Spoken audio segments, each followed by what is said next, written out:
Hi everyone, welcome to our next episode, and today I'm joined by Denitsa Balunis, who spent a number of years at Edelman, and as part of her responsibility over those years was part of leading 10 acquisitions. Really saw over her experience the firm change, the firm grow. When you think about those 10 acquisitions and you think about that process, how many deals do you think crossed your desk over those 4 years before you settled on doing 10 acquisitions? Sure. Well, thank you for having me today. So our firm was a very selective acquirer, and so unlike, it is a large firm, but it is also a generally organic growth firm. And so we were very specific as to who we looked at for acquisition purposes. So to get to 10 over the 4 or 5 years that I was leading the M&A team, we probably looked at over 200 deals, and we bid on some, and we didn't always win, but we definitely looked at a very, very large number of potential transactions. What was most important to you? Like when you're looking at these companies, 200 companies, and you're saying, yes, this is a good fit, this isn't, what were you really interested in? Was there any most important, or if you were ranking what you liked the most about companies, what would it be? Yeah, I mean, it was always about fit. So how did these firms fit within the construct of our organization? So one of the things we were very careful about as a large firm looking to merge with smaller firms is that we did want to truly have a best of both worlds. And so we did find smaller firms who did things that we like to adapt. And so one of the things we really wanted to make sure is that they fit culturally, they fit with what ultimately we wanted to achieve, which is grow and create a scaled platform for growth, which is what Edelman is. And so the fit within that, both culturally but also in the way that those firms operated, was one of the things that was most important. So I think you mentioned it a couple times already, is growth, right? And I got to imagine one of the metrics that you're looking at is how has that company grown over the last couple of years, obviously organically. Yeah. Was there a number or a process that you went to determine if they were successfully growing, or what you guys measured success as? Okay, this is going to be a good fit for us. Yeah, I mean, we were looking at firms that had good organic growth, and that is the way that we defined it was kind of that new asset growth. So any new dollars that are coming in through specifically new clients. Now, it really depends, and again, that's why it's important for both acquirers and sellers to understand what the objectives are. So if organic growth is obviously important for valuation purposes, and generally firms that are growing higher organically tend to generate higher multiples. Right. But if, as an acquirer, your objective is to, if that's one of the things you bring to the table, right, is the additional growth. The fact that a firm doesn't necessarily, there's a lot of firms in the industry that don't grow very fast organically. Right. And so even if a firm hadn't grown a lot or faster than the industry, as we looked at them, to us that was actually not unattractive, because that was part of our value proposition, was bringing the growth. What we were looking for is to make sure that there wasn't necessarily attrition, so either client attrition or asset attrition, and to make sure that the firm isn't actually losing clients, because we were pretty confident that we could bring in the growth. Now, there are different buyers out there that think about this differently, and so that's one of the things that, as a seller, it's important to understand, what are you looking at, and then what does the potential buyer bring to the table, but in generally, if you haven't grown organically a lot, then you have to be realistic about the valuation that you would receive. You kind of flipped the script on me a little bit here, because normally what people are talking about is organic growth. And the way that I just heard that, and correct me if I'm wrong, is yes, organic growth is important. Slow organic growth is okay, but what you're really looking at is also retention. High retention, slow organic growth could be a positive because the value that you guys were going to bring was we're going to help you grow. So assuming that's a correct statement, right? Okay. I've got to imagine then you are much more of a seller is going to stay once they make a transition versus seller is going to pack up and retire in 12 months.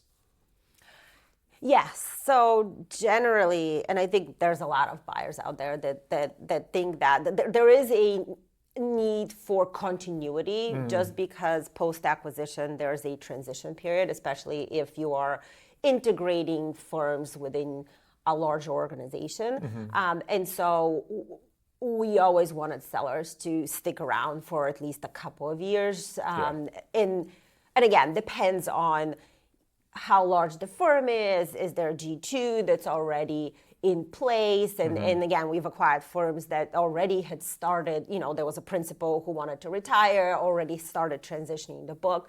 And then another principal stays longer. And so there's, different kind of situations, circumstances around that. But generally, I'd say for a full transition to happen successfully, you'd probably want the core team to stick around for at least 12 to 24 months. And in our case, we were looking to acquire talent as well as, we were in there to acquire talent mostly. And so we generally would have liked firms where there was even longer runway for principals especially. Yeah, I love that. I mean, we're looking at where you were at Edelman was a $300+ billion firm. 1,500 employees or right around there at a time. And we look at my firm where we're creeping up on $1 billion and we have 28 employees. And I think when we look at acquisitions, it's actually very similar. I'm not interested in a seller coming to me and saying, I want to retire in 3 months. That's a lot of risk to our company. And it sounds like you guys looked at that as a lot of risk too, because at the end of the day, client retention on an acquisition is probably the most important part of a good quote unquote deal structure. So for us, and it sounds like similar for what you were doing, is if I can get a seller to stick around for a year, 18 months, 2 years, have a G2 help transition that business, the likelihood of successful acquisition and transition is significantly higher than somebody that wants to leave in 3 to 6 months. And not only that, if I was to put a value for us as I'm willing to pay more to an advisor that's willing to stick around for a couple of years and help transition versus an advisor that just wants to sell and go. Is that true? Is that what you were looking for too? Yeah, very much so. I mean, I think, again, this is a business of where we take care of clients in their assets, right? And clients generally are a little skittish around change. That said, they're very comfortable with change when they know that what's really important to them, which is their advisor, doesn't change. So maybe the name at the door does. And so that said, if you do one change and then within a few months you do another change, that is when I think clients start getting more nervous and start potentially shopping around. And that is not something you want, especially as, in many of these acquisitions and combinations, you're actually doing it because the buyer has more and better things to offer to the client. And so before that client, has started experiencing some of these better things. If their advisor left, then that's the most dangerous period. And you never, as a buyer, that is something that we always really were very careful to avoid,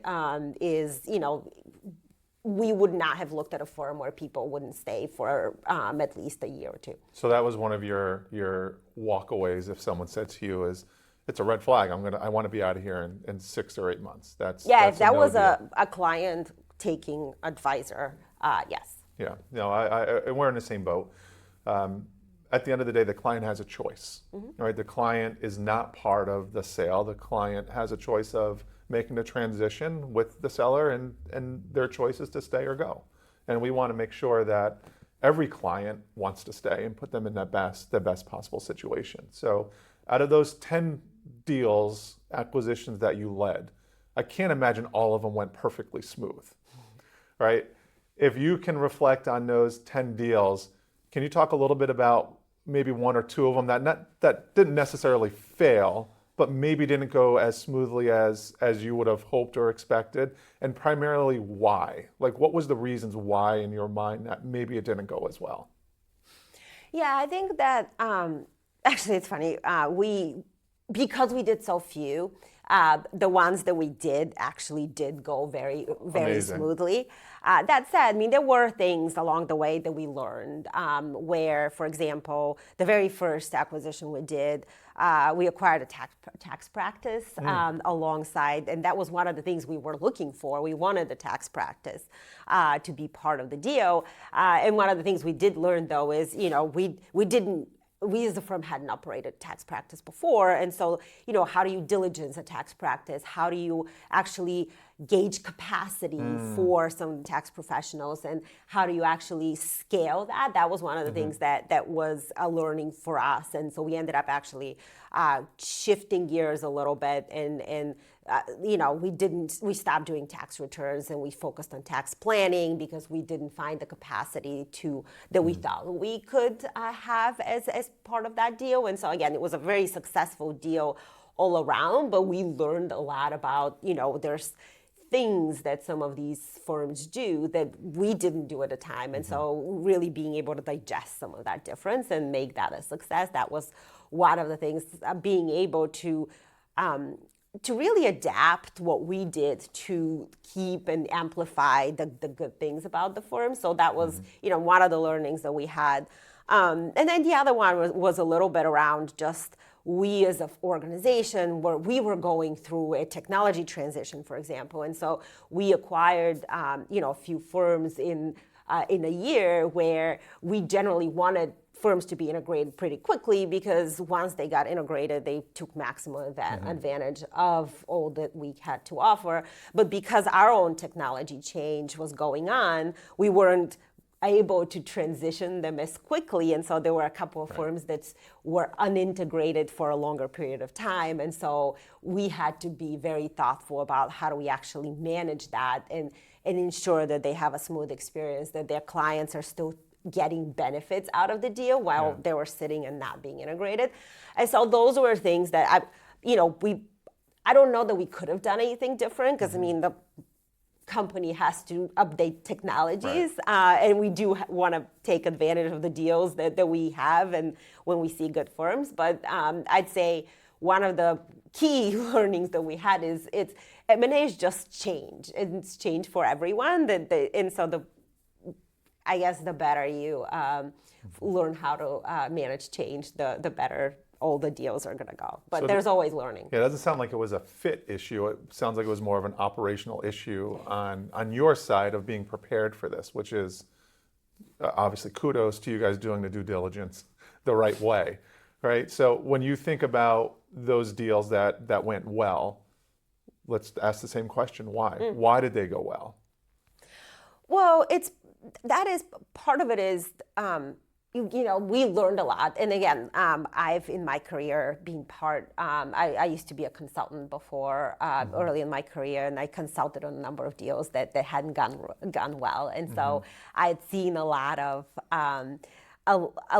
where things come up where, and the majority of that is around communication and due diligence is what I'd say. And it's not just the, financial or legal due diligence. It's the due diligence around operational due diligence. How do people care for clients? What do clients expect? Cultural due diligence. What is the, how do people work around? Even as simple as, do people want to come into an office or do people want to, are they okay working from home or a coffee shop? And do people wear suits in the office or do they wear jeans and t-shirts? And things like that don't seem like they always make sense, but they're very, very important. And so being able to understand as much as you can about each side, and that's equal for buyers and sellers. If you walk into somebody's office and you can't see yourself there, then that's a red flag on either end. And that's one of the things that I think made things easier for us, is because we knew we were a bit different in our approach because we were so selective. We just overly communicated all the changes that we expected firms to make when they came under our umbrella, so that there were no surprises. And I think obviously we learned with time what additional pieces we communicate. Yeah. So I feel like we got better with each deal that we did. But I do think that where communication fails is where deals don't tend to go well. Yeah, I would agree 100%. I think the most important thing is communication early and setting expectations right away. So when you think about the integration, what was your expectation a deal closes tomorrow to when the seller is fully integrated, technology, everything transitions? What does that time frame look like? On average, it was between 6 and 12 months. Okay. And we took a long time to plan for it. And again, part of what made us successful, and that's part of what I kind of brought from my prior experiences, we built out a playbook that was repeatable, and we had a very detailed kind of a program developed that we repeated with each deal, but we also evolved after each deal. We did a postmortem and really understood what we needed to change. And because we had that, we used a lot of that information ahead of time in our diligence process. We were able to go in even before close and really give the firm a pretty complete picture of what is this going to look like, and work with them throughout the process to figure out what the best timeline is, and what are we going to incorporate and when, and what is going to go away and when. And so we were able to really kind of manage expectations, but that is because we had really used everything that we've learned in that process, and overly communicate what's changing. So it's integration 6 to 12 months. You guys are looking at selling growers, right? When you look at it that way. And I know something that you're passionate about is growth and helping advisors grow. What did that look like when you would sit down with a potential seller and say, we're going to help you grow your business? What would you do to help them do that? Because I know, and what I'm seeing in the M&A space is a lot of firms are saying, we'll help you grow, but no one really gets specific about what that means. So love to hear what you would do personally when you help someone grow. Yeah, sure. And it really depends on a little bit of where they are on that growth journey. So we've had both firms that were where the advisors were just so overwhelmed by all the work that they did, that and they had viable channels to grow. They had really good, events, or they had great marketing ideas and channels that they were already using, but they just didn't have the capacity to take on any more clients.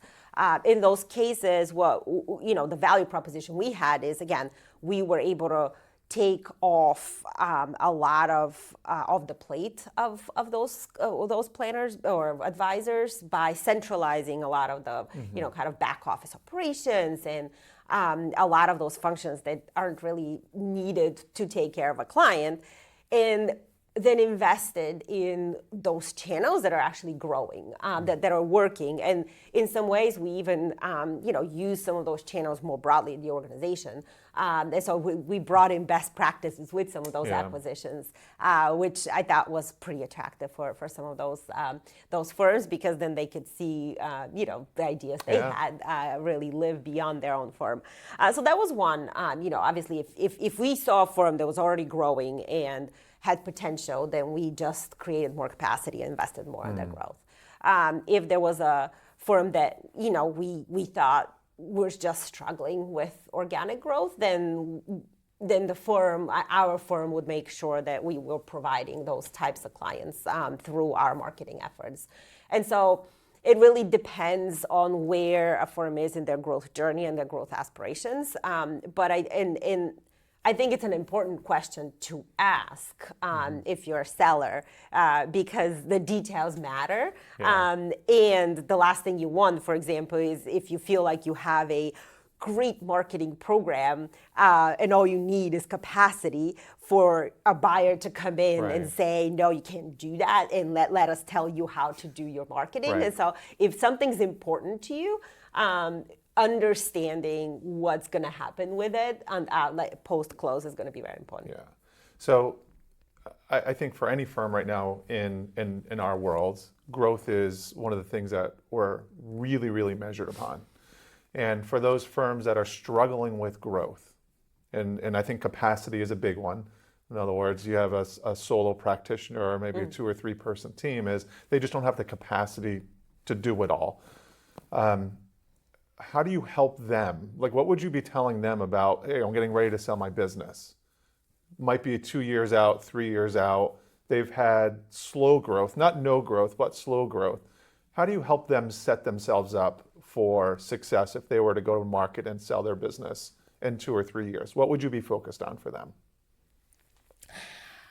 It's a really good question, especially right now. I think if you have 2 or 3 years of a like kind of runway, and capacity is your problem, what I would say is I would look into, and I know that it's a bit of a cliche, but AI is is something that fundamentally is going to change how people work. And I think in terms of creating capacity, that could really help. And so one of the things, like to our earlier point, organic growth is what drives valuations. If firms could figure out how to use AI to clear up some of the capacity that they're struggling with and generate some of that organic growth, that is what I would do if I was an owner, is figure out how to use AI smartly. And there's just so much that I've seen, that AI could do for you. Yeah. I would do that first and focus on then generate some organic growth and then think about selling, because that's like being efficient and growing is what both of those things is what people pay for. Yeah, and I feel like instantly, I think what a lot of people think is, oh, I got to go out and hire people. And I think we're in a day and age where AI can actually help you create bandwidth. And we as an industry are starting to do a pretty good job embracing it. We're learning how to, but I think in the RIA space in particular, the smaller RIAs, those ones that are sub 500 million, are still trying to figure that out. And I think you nailed it. I was like, if you can create capacity by the use of AI, and I'm not saying go out and hire people, but learning it, embracing it, and figuring it out, you will increase your growth. There is no doubt about it, without huge expenditures. So learning AI, figuring out how that can help you build your business, I think this is a really pivotal point for anybody that's thinking about selling in the next couple of years, is how do you create bandwidth to grow? And if that's the path you want to go down, you want to increase your valuations, you want to make your company more attractive, show the buyers that you can grow. Find a way to implement that. So I love that answer. So we go back to put yourself on the other side of the desk. In other words, you're now a seller. You're now owning an RIA. You have growth. Where do you start to look to sell your practice? What is stage one? What would you tell a seller to say, this is what you need to do to start investigating, what's my company worth? Who do I want to potentially partner with, or who do I want to potentially sell to? What's that process look like? Yeah, so the first thing I would do if I own an RIA is sit down with, whether it's just me or my partners, even very key people in the firms, G2s, is actually sit down and figure out what is important to us. And again, there's very different, one, making sure that everyone's on the same page of what's important. Where I've seen there's sometimes, a lot of like deals we walked away from are deals where, you have three partners and they have three different ideas of what's going to happen with the firm. And so that's a red flag, but that's more important for the firm itself.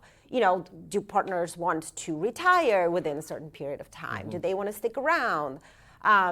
What happens, and everyone being clear on that is very important. And then assuming that team wants to stick together, or maybe some people retire, others stay together, I would say come up with a list of what are the 5 to 10 things that you either want to keep for sure, what you want to see happen, and what is really important to you.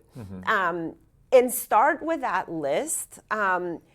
And then whether you search for partners yourself, or, I think there's some, great bankers out there who can also help you figure out your valuation and identify buyers that are really targeted towards those, things that are important to you. But whether you use a bankers or not, I would make sure that you have that list, because especially if you use a banker, some bankers bring 15 to 20 parties to the table. And a lot of those firms are great firms. So if you walk into 15 to 20 conversations and talk, and every firm tells you, obviously, because, they're trying to show you their best stuff too. If you don't have clarity on what you want, it's very difficult to actually discern who's have to make a choice of how many do you want to see again, and you can't meet with 20, right? And so how do you make that short list, and how do you pick the right buyer from there? If you don't have your criteria right, your priorities right, you could get very confused. And if you're not aligned with whoever it is that you are, work with, then, you can have some people like some candidates or some buyers, and others like others. And so that could be very difficult to agree on. Yeah, I love that answer. It's what I referred to in a couple of our other posts was, you need to know what your must-haves are, right? You need to know, if you were to sell your company, what must you have, and then you also need to know what your non-negotiables are. In other words, what am I not willing to give up at any means? And that can be different. I know what it is for my company, and it's crystal clear in my partner's mind is what are we built around, what must we have? So I think it's really important for any seller as they go through this process to think about that, is what must they have, and then that does help narrow down that list of potential suitors that you could be having and be engaged with. I can't imagine what it would be like to look at my calendar as a seller and say, okay, over the next quarter, I'm going to have 30 conversations with potential sellers. I think I would be completely confused with what was the right fit for me. So I think you're right, is narrowing it down, a smaller batch is probably better fits, but you got to start at the beginning. And you mentioned valuation.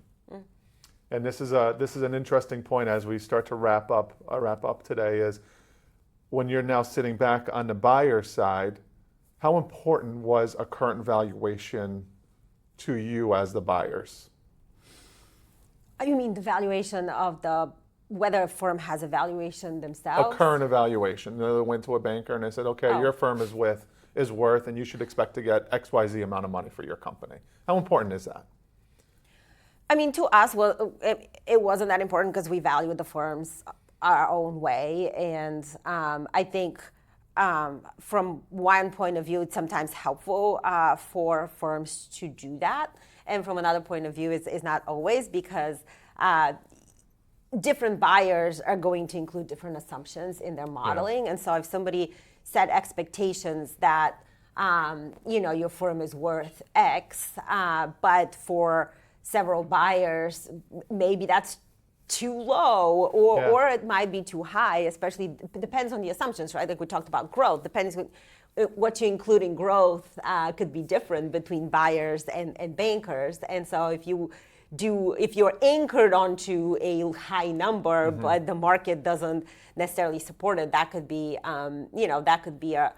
a challenge. And the other thing I'd say is there are buyers of different sophistication on the market. And so if you get yourself anchored to a really high number, but for some reason your firm maybe isn't as, like, say, growth. Like if you include market growth or you don't include market growth in your valuation, most sophisticated buyers are not likely to include it, right? Right. But if you do, and you anchor yourself on a number that is based on that, you might actually pass on the buyers that actually know what they're doing, Right. and select some that maybe aren't as experienced and Yeah.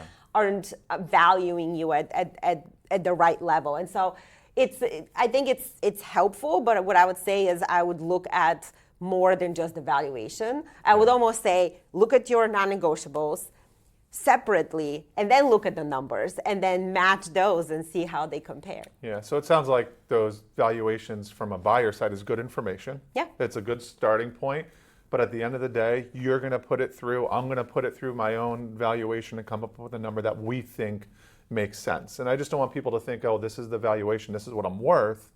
I would look at it as, hey, this is good information to have, and what's most important going to be driving my valuation is, what is my company growing by? What are the people? What's the cultural fit? That's really going to help look at what I'm willing to pay as a buyer for those future companies. So thank you for joining us today. This You're has been welcome. fun. So, I thank you for appreciate having it. me. And we'll talk to you guys again soon.